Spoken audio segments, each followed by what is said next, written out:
Bigan, kung ikaw ay gumagawa ng illegal at hinlabang sa batas ang ginagawa mo, alam mo ang payo ko sa iyo, huwag kang tatapak sa NCRPO. Huwag kang tatapak sa buong National Capital Region dahil huli ka. Lalong-lalo na sa Southern Police District. Dahil ang mga kapulis dyan, hindi ka bibigyan ng pagkakataon na makagawa ng hindi maganda. At sa mga kababayan po natin, kung meron po kayong pwedeng i-report, pwedeng iparating sa ating mga kapulisan na alam ninyo na may kabuluhan na inyong isusuplong, huwag po kayong mag-atubili na lumapit sa pulis nang hindi po maging biktima ang inyong mga mahal sa buhay, ang inyong mga kaanak, para maaga pa lamang, maaga pa na. Dahil ang pulis, ang gusto po nila, maging ligtas ka, maging safe ka, at higit sa lahat, maging panatag ka sa bawat sulok ng buong Metro Manila. Dial 911, darating sila. Huwag na kayong maghanap ng pulis sa presinto sapagkat ang pulis ay nasa inyo ng mga telepono. Darating kami sa loob ng 5 minuto. So, rather na sila ay magtatambay dyan, isasarado natin. So, sila ay maglalakad sa kalsada or sasakay sa kanilang mga mobile at ang pinaka-bottom line, palagi sila may mga radyo. Sinabi ko sa kanila, dapat laging may nakikita na pulis.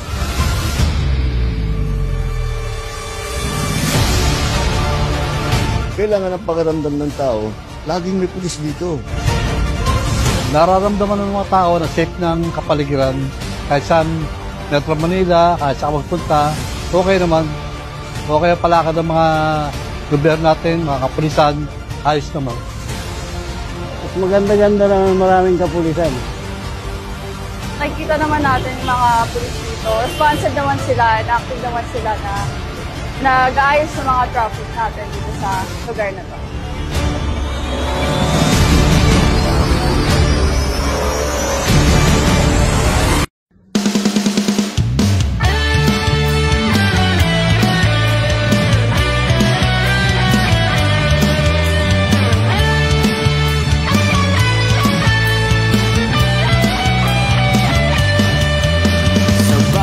Pagsubok na nalampasan, kahit minsay di pinanghihinaan, hindi pa rin pagagabi.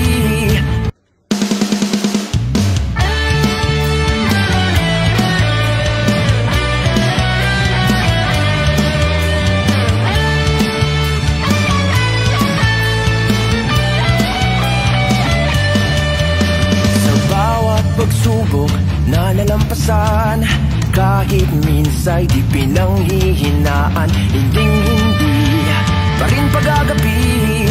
Kahit mahirap ay ngingiti ang labi, takot at pangamba man ay maghari, para sa kaligtasang hindi mawari. Ngunit isa ang sigurado, kayang-kaya to kung ikaw at ako. Ikaw at ako sa isang laban, ikaw at ako para sa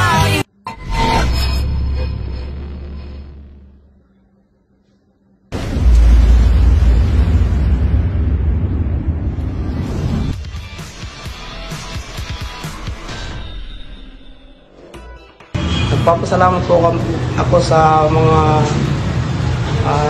Parañaque Police na madaling pagresponde nung tumutok sa kapatid ko ng baril.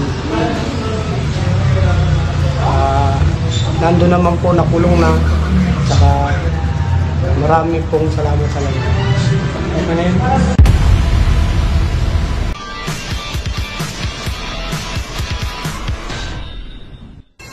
Salamat po sa kapulisan ng Parañaque na agad na panguli sa gumawa sa akin ng gilit sa leeg. Gilit sa leeg. Salamat po ako sa kapulisan ng Parañaque. Maraming salamat po.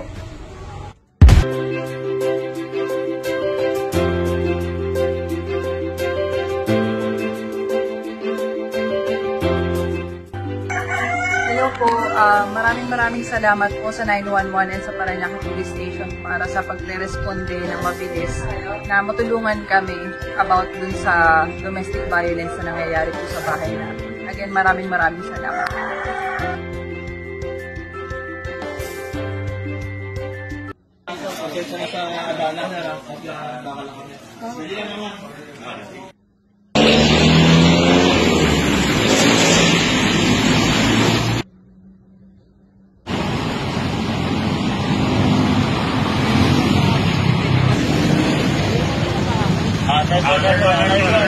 Identity of 316 Alpha.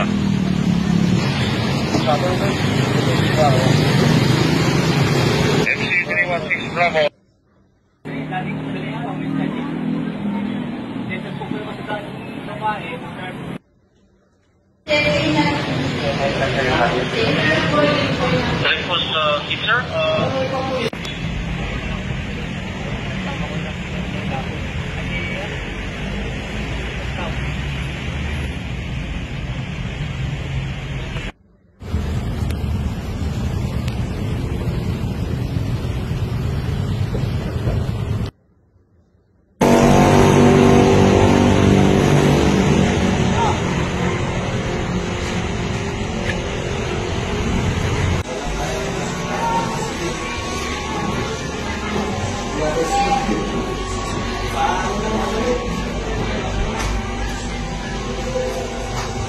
Sir,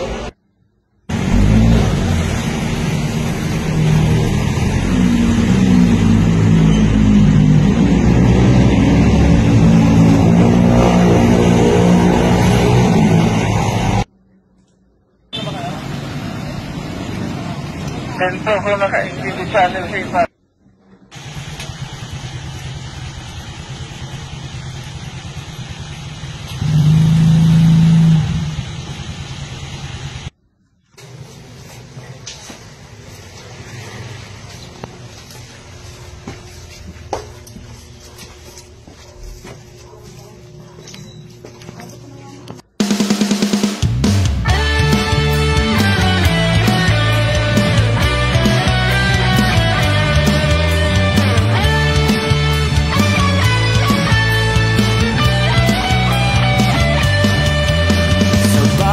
Pagsubok na nalampasan, kahit minsay di pinanghihinaan, hindi pa rin pag-agapi.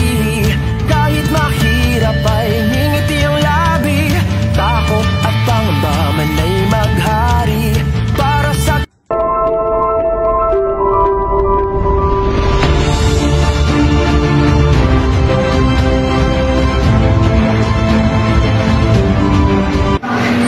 magandang umaga po. Ako po si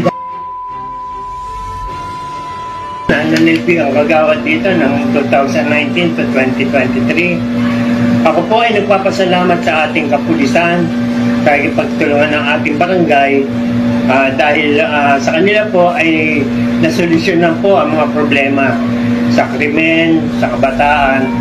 Although ito po ay patuloy nating kinakaharap ng mga problema dahil sa mga pangyayari na napaparkada ang mga kabataan sa ngayon, tayo po ay nagpapasalamat sa ating kapulisan at sa barangay dahil sila po ang nagtutulong at walang sawang tumutugon sa mga tawag ng ating mga kabarangay tungkol sa mga reklamo sa ating mga kabataan. Sana po hindi po ito matapos, hindi magsawa ang ating kapulisan at ang ating barangay sa pagsugpo ng mga krimen at mga hindi magandang gawain dito sa aming barangay Santa Ana, Pateros, Metro Manila. Muli po, salamat po sa ating mga kapulisan, sa ating mga kaibigan pulis.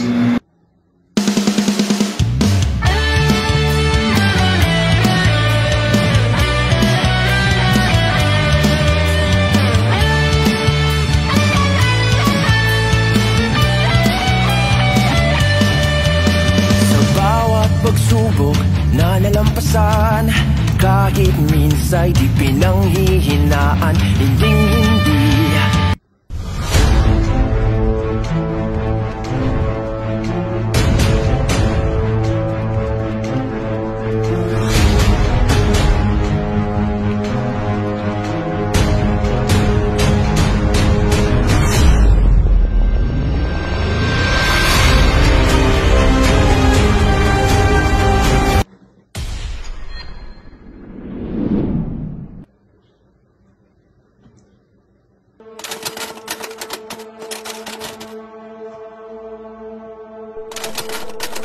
Nanay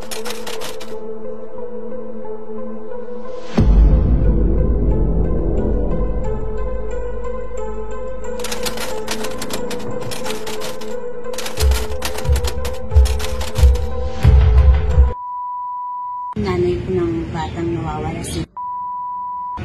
Nagpapasalamat po ako sa mga kapulisan na walang sawang tumulong sa amin sa Station 9. Especially kay Captain Sianin, Ma'am Floris, maraming salamat po sa inyo na hindi po kayo binabayaan. Salamat po. In times of emergency, every second counts. That's why the Philippine National Police, under the strong leadership of the Chief PNP, champions the Dial 911 emergency hotline, bringing swift and responsive police service right at your fingertips. Aligned with the Chief PNP's core values of unity, accountability, modernization, and swift public service, Taguig City officially launched Dial 911, with the Taguig City Police Station leading the way.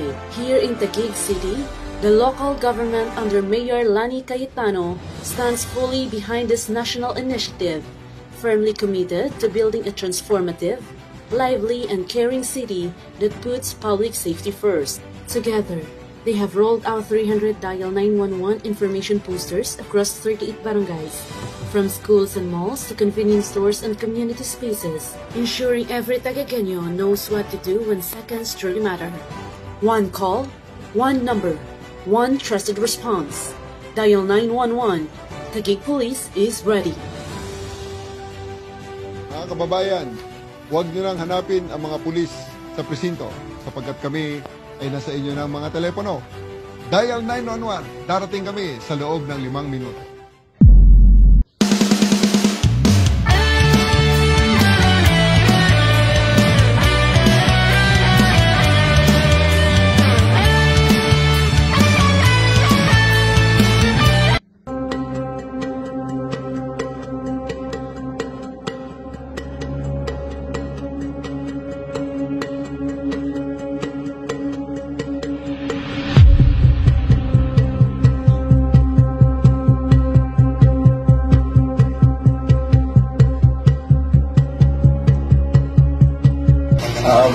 Mabilis ang action ng mga pagkita kasi ilang segundo lang andun na rin yung mga kapulsa na yan kaya nakuha rin ulit yung manggalakan. Kaya gano'n na sa mga kapulisan ko natin mabilis at salamat pa ako sa mabilis na nilang action na bakit agad yung crash. Thank you sir, salamat po. Ano po sir?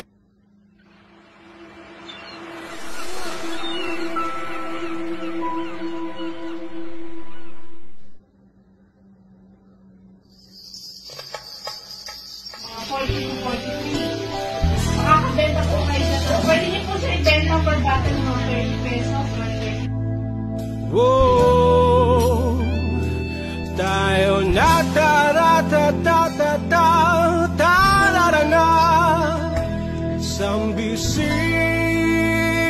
pupunta sa liblib na barangay pamamahalang maayos na gobyerno isalaysay sandatay pula medisina martilyo at bala. Hey! Alay kaunlarang pinapangarap nila tayong nasa gobyerno magkakaisa. Hangad naming mga pulis sa barangay tapusin ang karokaan nilang at pakitil ng buhay. Presensya ng gobyerno dulot dahil ginhawa magbalik lipunan kasama buong pamilya. Di lang pulis presensya ng komunidad kundi maramdaman serbisyong may dignidad. Tayo nasa liblib na barangay watawat ng Pinas iwagay-waay RPS bihis serbisyong may integridad para sa komunidad. Hey! Hurra! Ha! Ha! Ha! Ha! Ha! Ha! Ha! Ha! Ha! Hey! Kami kay mga pulis sa barangay. Akmang tugon sa maginhawang buhay. Hangad kapayapaan, kaularan sa barangay. Para ang bansa ang buhay ay hayahan. Ipagpatupad ang pag-asa at saya. Tayong nasa gobyerno magkakaisa. Bilang pulis presensya ng komunidad, kundi maramdaman serbisyong may dignidad. Tayo nasa liblib na barangay. Watawat ng Pinas, iwagay waay. RPSB, serbisyong may integridad para sa komunidad. Sambisig, pupunta sa liblib na barangay. Pamamahalang maayos na gobyerno, isalaysay. Sandatay, punla, medisina, martilyo at pala. Tayo nasa liblib na barangay. Watawat ng Pinas, iwagay waay. RPSB, serbisyong may integridad para sa komunidad. Pupunta sa liblib na barangay. Pamamahalang maayos na gobyerno, isalaysay.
Bago dahil sa ito ay kinakailangan tayo na magtulong-tulong, napaunlarin ang mahal nating bayan.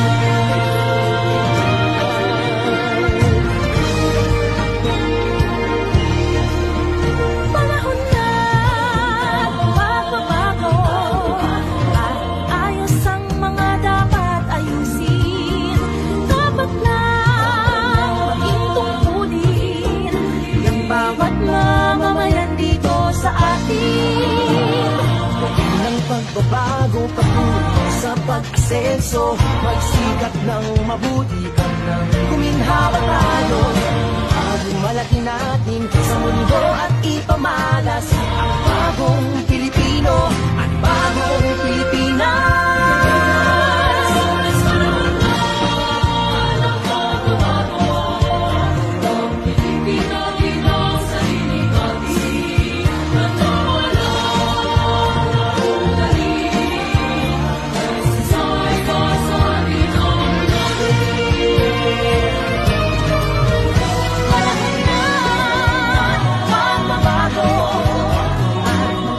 Sa kahit anong larangan,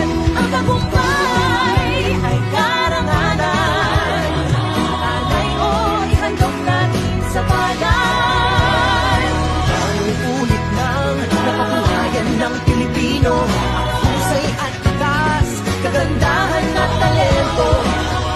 Makipagpalig sa hansarin ang oras. Bagong Pilipino, bagong Pilipinas.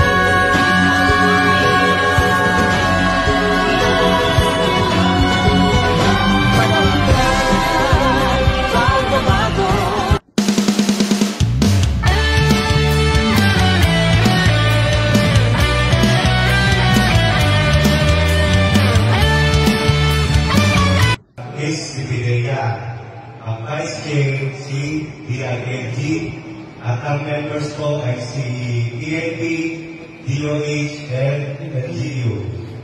Maliwanag po tayo doon? Ano? Ang OCBDC, alam niyo ang OCBDC? Yung Regional Oversight Committee of Government Training Program. Sila po yung nag-declare, nag-evaluate sa ating barangay para maging drug-free barangay. Yung batas na to ay may click na paglaban sa pinapabawal na gamot. Kaya nakalagay, pangalagang kapakanan ng mamayan, lalong-lalo na ang kabataan. Sasabi na pala lang yung mga alam ng mga pinulaan. 20 years, tapos may mo ng mga 100,000 to 500,000. Yun. Kasama sa section 5. Ito.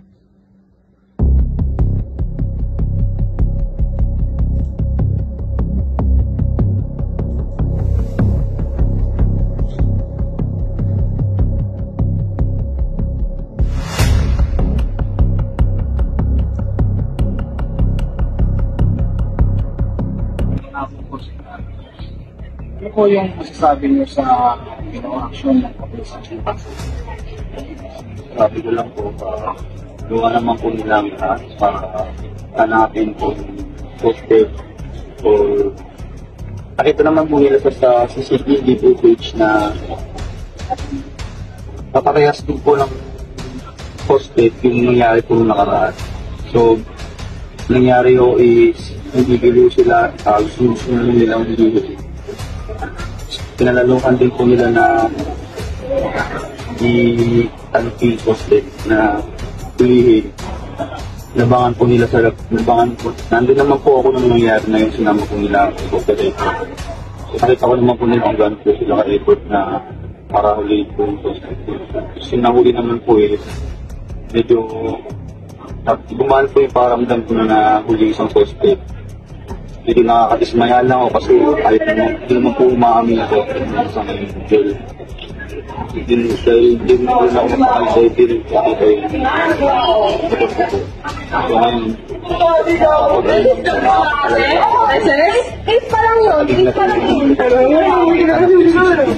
na mismo na ako yung kaya ako pinupush ko rin sa kanila na sana po makita ako mabawi na ako makapasimula ng pumutan. Napasalamat po ako dahil ginawa naman po nila ang lahat. Nakita ko ng buto nga sila kapag-sige. Napakabait po yun.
para makaiwas sa pagdurukot.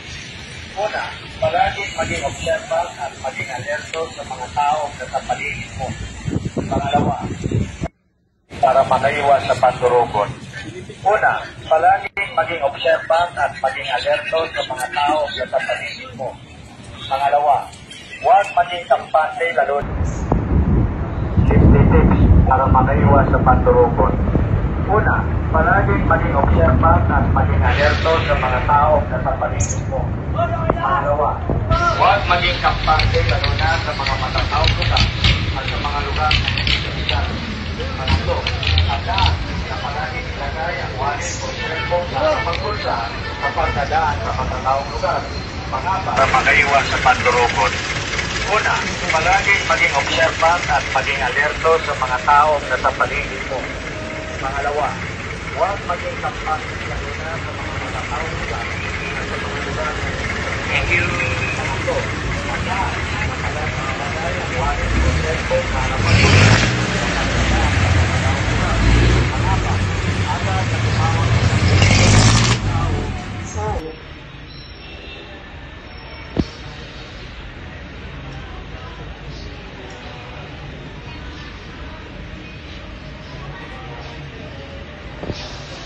Puntaan niyo agad kasi ikuan yung 3 minutes response yun. Pagdating nyo doon sa lugar, itawag ka agad sa tower.